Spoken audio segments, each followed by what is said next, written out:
tell me about Survive and Thrive channel. This is one of my favorites. So, Kotter actually mentions the Survive and Thrive channels.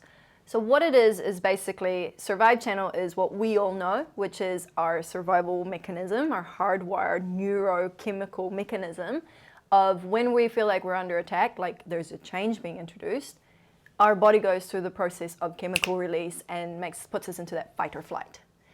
And the opposite to that is our Thrive channels.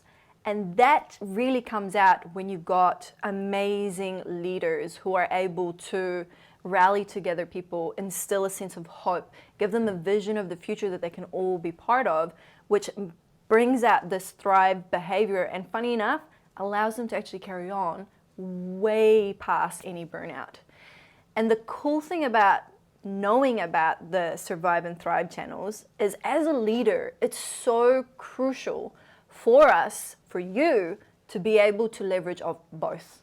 Because when you're undergoing through change, it's not enough to just trigger the survival mechanism by going, there's a burning platform we have to fix and change. You need to also actually activate Thrive channel so that they can keep going during the times when it starts to get hard, when it starts to be a little bit more flat in the energy.